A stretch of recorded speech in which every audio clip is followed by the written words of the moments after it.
Katanya akan ada perbaikan tata kelola industri obat dan kesehatan, begitu ya. Ini disampaikan oleh Menteri Perindustrian. Ada insight, Dok, atau mungkin teman-teman dokter lain itu merasa ini loh tata kelola yang seperti ini yang memang sebenarnya sangat urgent untuk diperbaiki. Ya mungkin menurut saya sih kita semua terutama pemerintah sudah mengetahui masalah-masalahnya itu sudah ada di mana. Karena kita dari asosiasi rumah sakit pun sudah sering berbincang, berdialog dengan kementerian maupun timnya yang terkait gitu ya.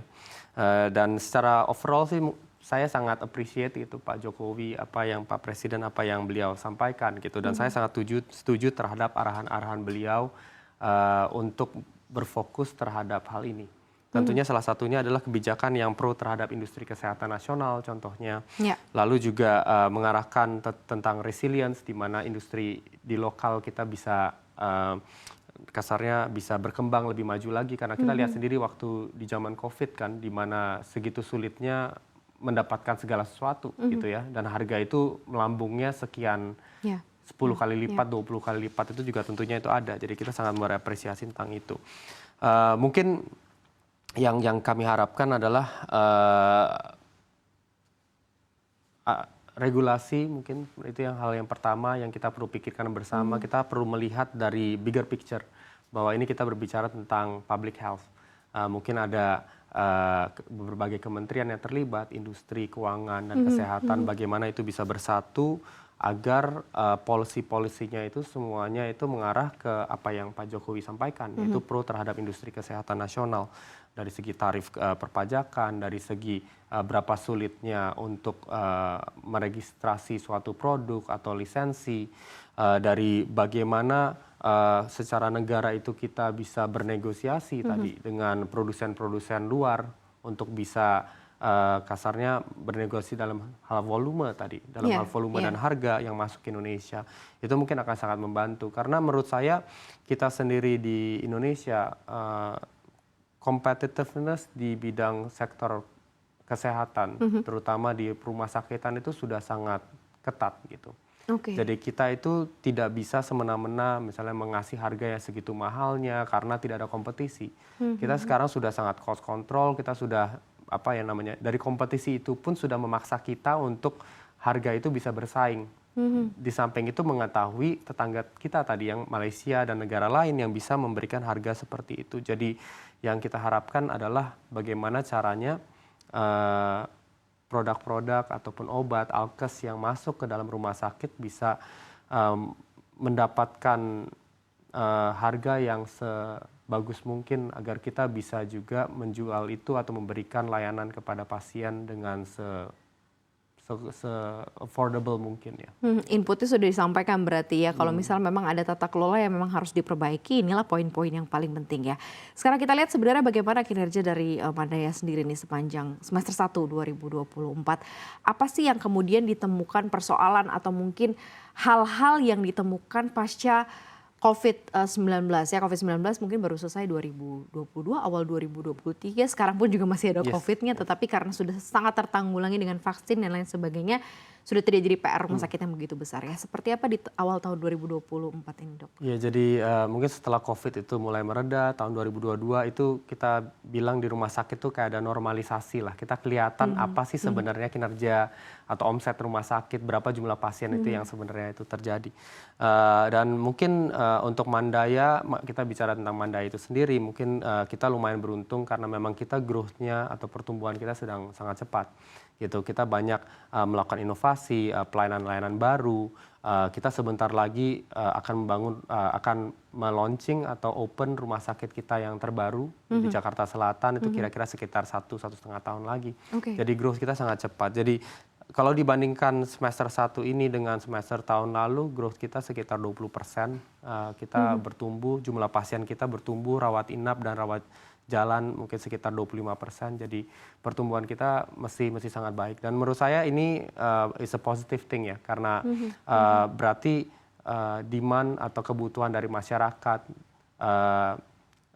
seberapa jauh mereka teredukasi terhadap kesehatan itu makin meningkat, ekonomi juga meningkat gitu. Jadi mereka tentunya kesehatan kan salah satu kebutuhan primer Betul, gitu ya. betul. Jadi demand dari pasien itu masih sangat baik.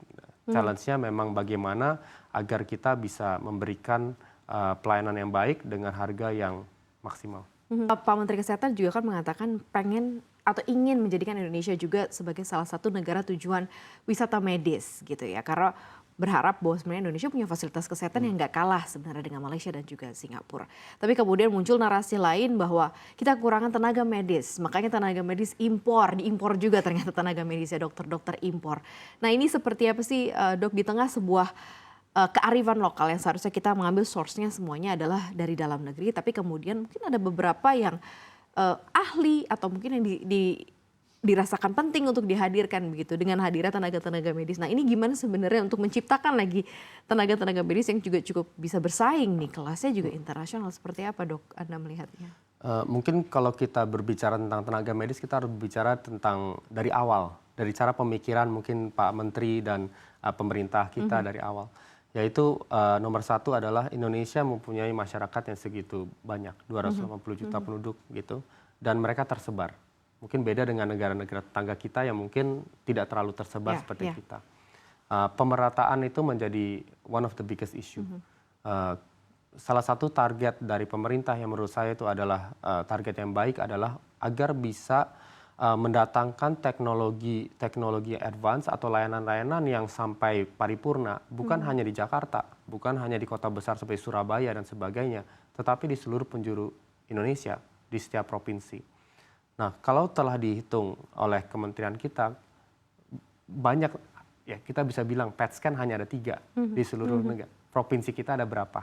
Kalau kita harus mengisi setiap provinsi ada 1 PET scan, bisa dihitung sendiri kekurangannya itu di minus berapa puluh. Dan setiap ada PET scan berarti harus ada dokter yang baru. Dan pemerintah sangat ingin untuk mempercepat proses ini. Karena ini berbicara tentang kesehatan masyarakat gitu. Ini bukan hal yang kita bisa tunda-tunda. Orang yang kena kanker mungkin di Irian, mungkin di Kalimantan itu hari ini pun ada, tetapi tidak ada PET scan contohnya di sana. Jadi bagaimana dengan cepat kita bisa mendatangkan alat-alat peralatan yang mumpuni, tetapi yang jadi pertanyaan SDM itu tidak bisa dibeli gitu kan dengan cepat, itu yang jadi masalah. Nah maka dari itu ketika kita berdialog dan berbicara, saya memahami gitu cara sudut pandangnya. Bagaimana kita bisa mendatangkan tenaga ahli itu dengan cepat. Tetapi sebenarnya yang selalu digaung-gaungkan, oh itu kayak impor, kayak permainan bola gitu ya, naturalisasi dan sebagainya gitu. Tetapi sebenarnya kalau kita lihat di dalam itu banyak hal yang telah Kementerian Kesehatan kita lakukan. Contohnya baru beberapa hari lalu saya mendapatkan kabar bahwa pemerintah Indonesia akan mengirim sekitar 40 atau 50 dokter jantung untuk training di luar agar mereka bisa melakukan intervensi yang biasa dokter jantung umum tidak melakukan, pasang balon gitu ya namanya intervensi, belum bisa, akan kita trainingkan di luar. Kenapa harus training di luar? Karena memang kapasitas training kita belum dibentuk atau dibangun sedemikian rupa untuk bisa tiba-tiba meningkatkan kapasitas. Itu perlu waktu lagi, jadi kita balik lagi dari segi training dan sebagainya. Jadi pertama pemerintah itu mau meningkatkan kapasitas training locally. Kalau belum bisa sambil jalan kita coba kirim keluar gitu kan. Tapi kirim keluar perlu waktu 1-2 tahun sambil jalan, ya mungkin ada beberapa site atau apa yang kita minta mereka datang untuk transfer of knowledge, untuk mengajarkan langsung sambil kita mengerjakan kepada pasien. Karena at the end of the day pasien di sebelah kita mungkin atau di provinsi-provinsi lain ada dan tidak bisa mendapatkan layanan seperti itu. Jadi it's a dilema, tapi ada cara cepat atau kita mau cara lambat. Nah, karena statusnya urgent ya, posisinya ya urgent untuk saat itu. ini. Ya, seperti itulah. Baik, untuk mengakhiri tahun 2024 ini apa nih planning-planning yang disiapkan begitu ya? Target-targetnya juga akan seperti apa nih dok di sisa 6 bulan 2024? Ya, jadi kalau dari segi target sih we are very optimistic. Kalau di Mandaya Hospital Group kita merasa dari rumah sakit existing yang sekarang sudah berada, mungkin tahun depan kita bisa grow sekitar 20% lagi itu targetnya. Dan tentunya sangat menarik, selain pembelian alat-alat medis yang tadi saya sampaikan untuk kanker, jantung dan sebagainya, kita akan membuat atau mendirikan satu rumah sakit baru kita, yaitu yang di Jakarta Selatan. Rumah sakit ini akan menjadi flagship hospital kita, 50% lebih besar daripada rumah sakit kita yang existing sekarang sudah berada, dengan pusat keunggulan di sana yang jauh lebih advance lagi. Ya dengan harapan balik lagi tadi, at the end of the day kalau kita mau mengobati pasien, kita mau membantu pasien kita, pasti pasien kita berharap kita membantunya semaksimal mungkin. Gitu. Karena pengobatan itu di luar negeri itu sudah banyak teknologinya sangat jauh-jauh sekali berkembang, dan mungkin di Indonesia secara keseluruhan kita jauh ketinggalan. Dan harapannya Mandaya ini bisa mengisi kekosongan itu agar trust dari pasien kepada rumah sakit lokal bisa bertumbuh lagi, agar pasien-pasien kita tidak keluar negeri lagi untuk berobat.